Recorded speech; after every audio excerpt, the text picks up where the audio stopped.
What up, guys? Welcome to the Son of Wonder. Aquaman and the Lost Kingdom has dropped in theaters, so let's conversationalize. Alright, guys, so I have seen Aquaman and the Lost Kingdom, sequel to 2018's first Aquaman movie, and I am one of the few people on this planet probably that loves the first Aquaman movie. I love the romance, I don't know, just the Arthurian, the man trying to find his place, find his destiny as this king of these people. I love stories like that, so I love the way they did it, and they were able to incorporate the lure of the Aquaman stuff in the comics into that movie and really just embrace the camp and treat it like dead serious. So I love the first Aquaman movie. So I'm one of the few people who is probably really excited to see its sequel.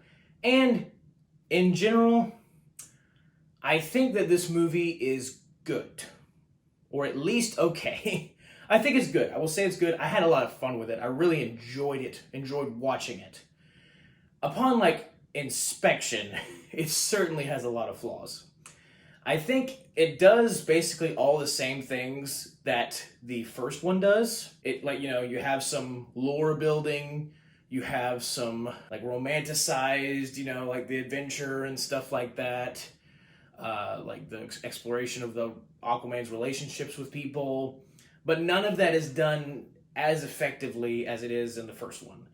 I think a problem with this movie is that it's a little too short, and some of the stuff they do try to focus on or decide to focus on is kind of the wrong thing. Like, they need to focus on a little bit some other things a little bit more than these, other stuff. So I will be getting into spoilers. I'm going to be starting with my cons, the things I didn't love about the movie, then I'm going to be moving into my pros. Starting with the cons. Moving into spoilers, so be warned. I think that, like I already said, I think the movie was too short. There's a specific plot line regarding Black Manta, our main villain, who I love Black Manta from the comics. I've seen him in the cartoons. He just is such a cool bad guy. And again, I'm really into the Aquaman part of the DC universe. I've watched the Justice League cartoon that went into it. I've seen Batman Brave and the Bold. And I saw even the really old Aquaman cartoon from I don't know, the 70s or something. It was the 80s. It was in it's very, very old cartoon. But I've even seen that one. So I know some Aquaman stuff. And as an Aquaman fan, I think that superficially, they did a lot of stuff right in this movie. But it's in general, if I were to nitpick more things, I think a plot line regarding Black Manta, he finds this trident that was once owned by this evil sorcerer who was the brother of the former king of Atlantis, and the trident has the spirit of this evil king inside of it, and it's possessing Black Manta this whole time and getting him to do things that will help release this evil king from his prison. I think all of that is completely unnecessary.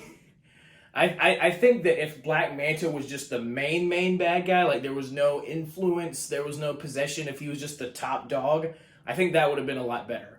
I think the whole idea of the former sorcerer part of the kingdom, the Lost Kingdom part of Aquaman and the Lost Kingdom, really could have been done away with. It's not integral to any of the character arcs in the movie. It's basically kind of just there to give a little bit of extra adventure, and I guess give Black Manta an actual goal, something to seek out. I really wish, though, they would have just trusted Black Manta to have the presence and to be the main bad guy, instead of relying so much on there's this whole other lure inside to it. So that's one con. Another con, and this is a pretty big one, the CGI is bad. It is just plain bad. And I'm not to say that there aren't some shots that are just wow, that's a really cool shot. There's a certain shot of a volcano in the movie of an island, wide shot, that I think is really cool. I think it's really good looking. At the same time, the first movie, I think, did a pretty good job with the underwater stuff. I mean, definitely some of it's a little too bright and I think saturated and stuff, but I think they did generally a good job with the water stuff in the first movie. This one, though, there are certain scenes where Jason Momoa as Aquaman will be in the water, and his face will just look really like stiff, like it's not moving like a normal human face. It just looks fake. There's a lot of CGI, like a lot of like especially the underwater stuff. Like it just does not look good. And that's disappointing considering they made such great strides in the first movie with some of the stuff they did. There was some amazing, amazing shots in the first movie. And there are some good ones in this movie. Just in general, the CGI is not great.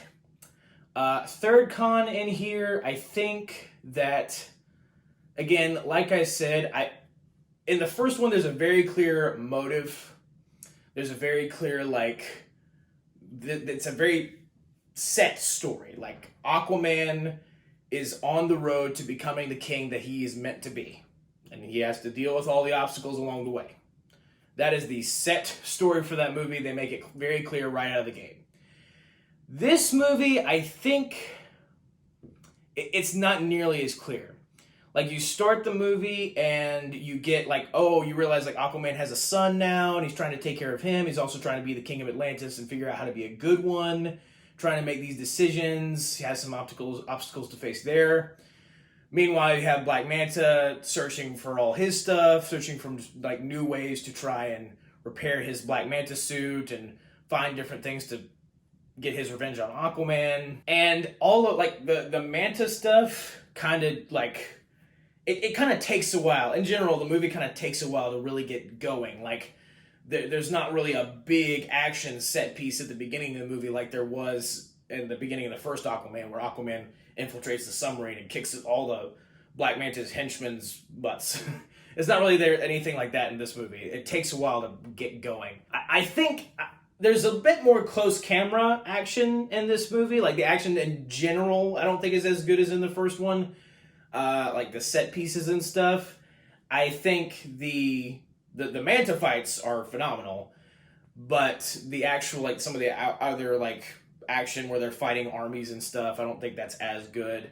It's like I said, in the first one, it's wide camera shots, you can see everything, and this one's a little bit more close quarters, and I wasn't a big fan of that. We also get another CGI army that we can just destroy and whatever. They're just an obstacle in the way of undead ancient fish people. It's just, I feel like at this point it's almost like a law for superhero movies. They have to have a CGI army to fight and just destroy, and then that there's one source that causes the CGI army, and if you destroy that source, that's the end of it. It's become so common at this point and overdone that in the first one you have the armies of Atlantis versus the armies of the fish and Aquaman and stuff, and I feel like that's a little different because it's actual Atlanteans. It's almost human-like people, so it feels a little bit more personal and involved. But in this one, just like all the others, it's just hey, more random CGI monsters that we have to just destroy. That doesn't really matter at all. It's just it's just another obstacle. They don't really represent anything for the story, really. It's just, again, like I said, another thing to have to take care of before you fight the main bad guy. And I think maybe another gripe would be, I think the movie could have more, like I said, they need to flesh more stuff out, have more substance and weight to it. Black Manta's whole goal throughout the film is getting revenge on Aquaman and hurting his family, yet all of Aquaman's family survives by the end of it. It's just kind of funny. I wish that maybe they would have, it'd be bad, but they would have killed somebody off just to make you feel the story really mattered and affected Aquaman in that kind of way, to add some extra depth and weight to things. I think it was, it was good enough the way it was, but I think that would have added some extra something.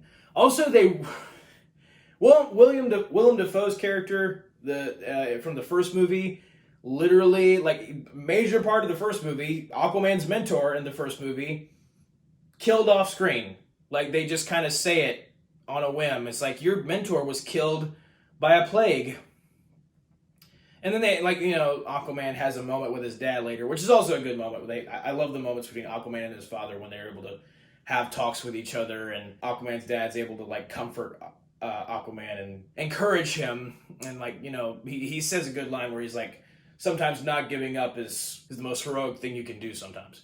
And I just like the wisdom that Aquaman's dad can impart to, I keep saying Aquaman, maybe I should just start saying Arthur, can impart to Arthur.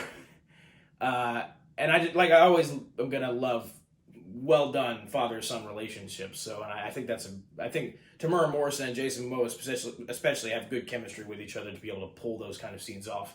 But yeah, amidst the conversation, they're like Arthur's talking about how, like, oh, I'm sad that Volko's gone, and Willem Dafoe's character, I'm sad that Volko's gone, and that I really wish he was here right now. But that's really about all you get. And he was such a major part of the first one, and then for them to just write him off because I guess Willem Dafoe didn't want to do the next movie or had scheduling conflicts, or I don't really know what happened, but for them to just write his character off like that, I didn't really like. Just it seemed like a major thing that they just kind of, oh well, he's gone. It's like, they couldn't have just said like he disappeared or he like ran away or something or went on a next mission. Like you just had to kill him off like that. Like that felt cheap. Also, certain scenes just felt a little overly goofy. Like there's one whole moment in the middle of the movie where we're like, it feels like we're in Star Wars. Like we go to an underwater bar and there's like singing Atlantean creatures, and there's like a very much like a Jabba the Hutt type character. Voiced by Martin Short, funnily enough, which I did think that was hilarious. Because if you didn't know, Julie Andrews, the girl who plays Mary Poppins, was the voice of the giant sea monster in the first movie. So that was nuts in and of itself. So they kind of pulled something off similar here with Martin Short doing this Jabba the Hutt-like character. But yeah, that felt a little overly goofy. They also go to an island where like all the creatures are ginormous. And I get that it's Aquaman movie, things are supposed to be weird, but I felt like that was pushing the envelope a bit much. It's actually one of the criticisms that I said in my short review of the movie was that they may have been going a little too goofy with things. I will say, the thing that I thought I was going to be complaining about that I'm actually, I don't think I am, is that this movie was reshot like 15 billion times. Like there were so many reshoots for this movie, it wasn't even funny. Like I genuinely thought like I might be seeing like a Frankenstein's monster of a film, like just an incohesive mess.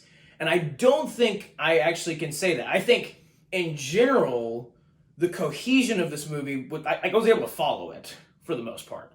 So it didn't really feel like there was a bunch of different parts of a bunch of different movies just put into this one version. At the same time, I do think, like I said before, that things could have been fleshed out more. They shouldn't have focused so much on the Sorcerer Kingdom, whatever stuff. I think they should have just let Black Manta be the main bad guy. And I think that the CGI definitely needed a few more 1,000 renders before they put it to the big screen. But I think those are all my main cons, so let's move on to the pros. And I do think I have a good many pros to point out about this movie. And I think that one of the main thing that I fully appreciated that matters so much to me when it comes to sequels or any kind of continuation with stories is staying true to the characters as they were presented in the previous, whether it was a film or season of a TV show or whatever, staying true to the characters you established and not having them make decisions that completely contradict the character that you established beforehand.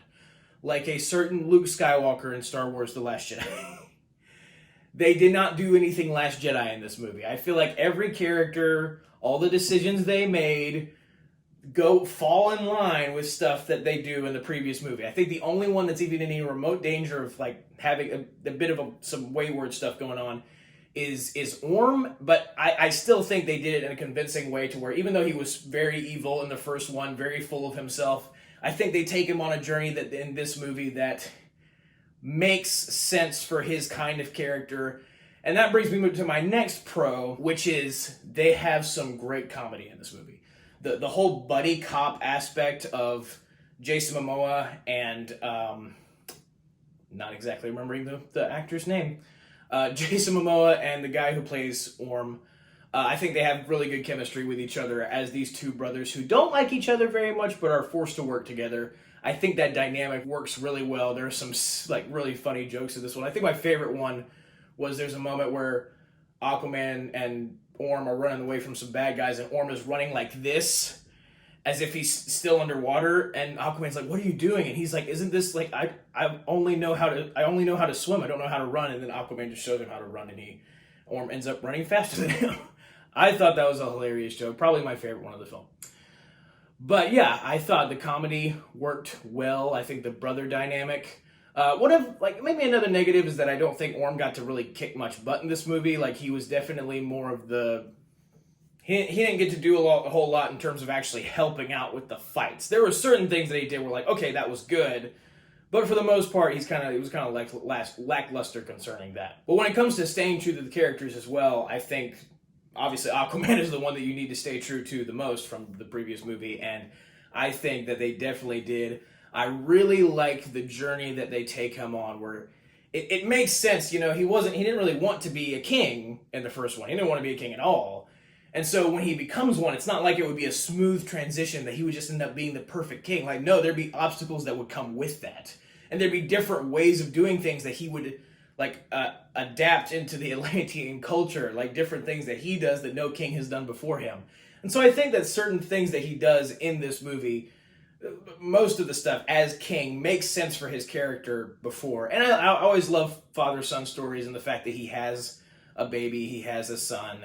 And that he's a good dad. Like, he's a flawed dad, but he's a good dad. And they don't make him like a deadbeat loser type character where it's like, oh, I'm drunk and Mira stopped loving me and now I'm depressed and in my house and whining. It's just, I'm so sick of that trope. And thankfully they definitely didn't do that. I also love the journey that they take Aquaman and Orm on together. Like, you know, they build their relationship from what it was in the first movie of absolutely hating each other, but also using a couple quotes from the first movie to kind of like that were sort of implying that this is where things were gonna go. And I think they pay that off well. Like they learn to become true brothers in this movie via the trials that they face. I think the story of Orm becoming humble at the end and then realizing that Aquaman is a good king. He's the perfect king for Atlantis. He's not the king that Atlantis deserves, but he's the one it needs right now. That's what Aquaman is. I do. I understood that reference. But Orm's realization of that, and then by the end, like Orm, he's supposed to be taken back to prison because Aquaman had to break him out in the middle of the movie to get his help to fight Black Manta. So he's supposed to be taken back to prison afterward. And then they end up deciding, like Aquaman and the gang end up deciding, well, maybe he just died in the final battle, and they let him go off and just lay low for a while and be his own man on the surface. He ends up going to the surface. And yeah, I think that's a good direction to take things. I like it because across the different Aquaman stuff I've seen, they've never really done that with Orm, like a full redemption arc. Even just little details of like the guy that the character that Dolph Lundgren plays. He's very distrusting of Orm, rightfully so, considering how evil Orm was in the first one. And so like he's not very nice to Orm when Orm tries to help, and then Orm ends up saving Dolph Lundgren's life, unexpectedly so, and that kind of builds their trust more. Even like Dolph Lundgren drops his trident and like Orm takes the time to get the trident and bring it back to Dolph Lundgren. I like by the end of the movie, like I thought like little moments like that amplified the story in those redemptive kind of ways. And other pro I want to talk about is Black Manta. I love the aesthetics and designs of these movies. I love, like, even the first one, they have all those weird, quirky, like, the vehicles that the Atlanteans use, and now there's, like, these tentacle robots, like, these octopus-looking robots, and, like, this, like, old-timey, like, almost like 20,000 Leagues Under the Sea kind of designs and stuff. And I really like the design choices, and Black Manta's suit looks amazing. I love how comic accurate he is, the suit is.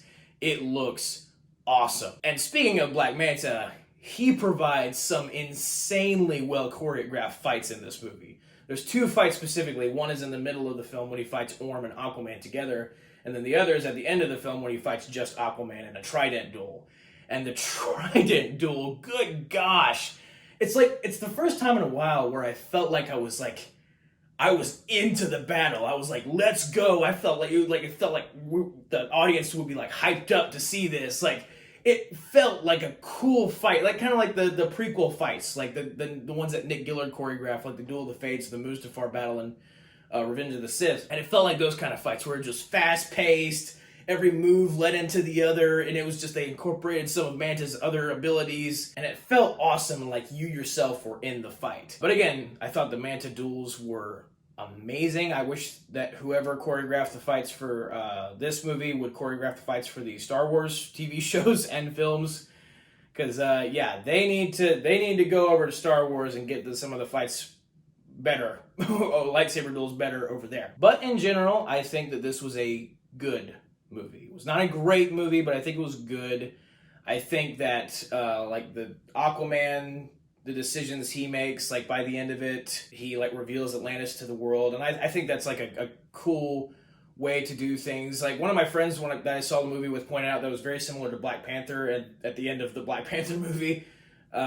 Like revealing Wakanda to the rest of the world and all its resources, and Aquaman literally does the exact same thing by the end of this one.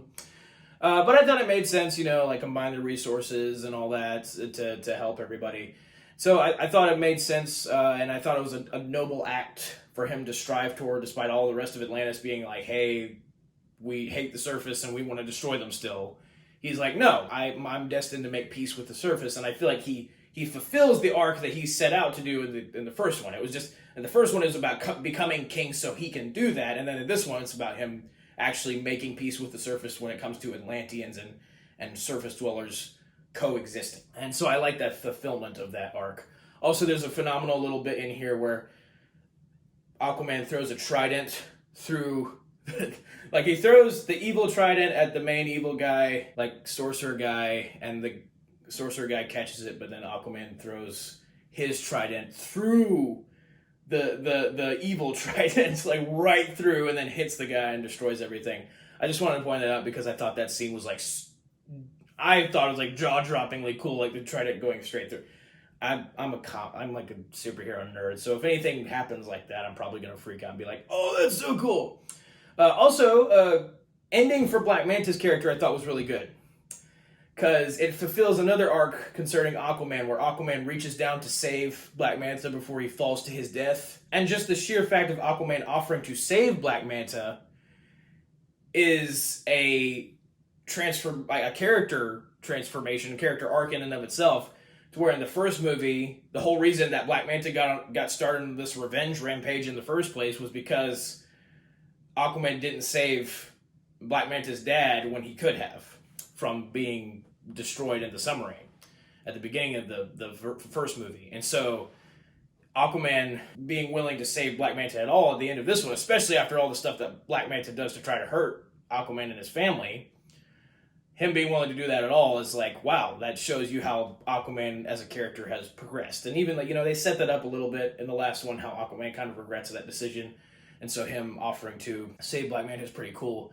But Black Manta refuses, and he's like, never, and he lets go. And I've seen this kind of thing before in other cartoons and mediums and stuff, where the hero will offer to save the villain, but the villain will refuse and accept their fate. And I think that made sense for Manta's character for sure. I mean, obviously you want the villain to, it would be great if the villain was able to be like, hey, I will accept your help, and maybe I realize how evil I've been. But considering how hateful and vengeance-filled Manta has been for these past two movies, it makes sense that he wouldn't even accept Aquaman's offer to save him when he got it, finally. He'd just be like, no, and then just let go and fall into the abyss. And, I mean, it's very likely that we won't be seeing that, at least that version of Black Manta again, considering the DCEU is kaput with Aquaman and the Last Kingdom. This is the final DCEU film. There's, the only post-credit scene is just a payoff to a joke from earlier in the movie. It's not anything like setting up for the future or anything like that. And yeah, so I think that some of the payoffs for the characters, like continuing their arcs from the first one, were done really well. The ideas of where to take certain characters and stuff. And so again, I think considering all the things that I was meh on, but considering also all the stuff that I really enjoyed, I think that it kind of comes out to a mixed positive. I will give, the movie, in general, I think I would give it a thumbs up, because I liked the story stuff that they did with the characters, and that's always going to be my main thing. In one of my last videos where I talked about Marvel, it's literally called Let's Talk About Marvel, I said that I would be doing from now on, for each of my reviews, I'd be doing what's called the Wokemeter, rating it on a scale of 1 to 10 of how woke it was. And for this one, I think I'm only gonna say like maybe like a 3. I think the only reason I do that is because I feel like there was definitely some climate change narrative pushing. Like they had it more in this movie than they did in the first one. Like it kind of almost being a part of the actual plot line is that, oh, the world is being corrupted by global warming and the climate change and all stuff like that. I'm not a fan of when they try to shove that in movies, any kind of those kind of agendas. Like, no. So I don't know if that necessarily is like in the woke category. It probably is. I don't really know, but I guess only for that I give it like a 3. But other than that, maybe like even a 2. It's not like other than that, it's not woke at all. They still let Aquaman be the true king of Atlantis at the end of the day, and so I liked the movie. I thought it was good. It was very enjoyable, like I said, because of the comedy, because of the really cool action sequences and some of the fights, and the story stuff. I thought was good. And it's just funny to me though that like this movie of all movies is the thing that ends the DCEU officially. Like that's nuts. That's just crazy. I mean no one ever would have thought of that. Like, we're doing the reboot, we're doing Superman Legacy, but I never in a million years would have expected that this would be the way they would do it. But there you go. That is my review of Aquaman and the Lost Kingdom. Let me know what you guys thought about it down in the comments below. Don't forget to hit that like button if you liked the video. And don't forget to hit... I can't talk. Don't forget to hit the bell for notifications. There we go. I said it. But that is my review. I hope you guys have a very blessed day. May the Lord be with you. May the Force be with you. Goodbye.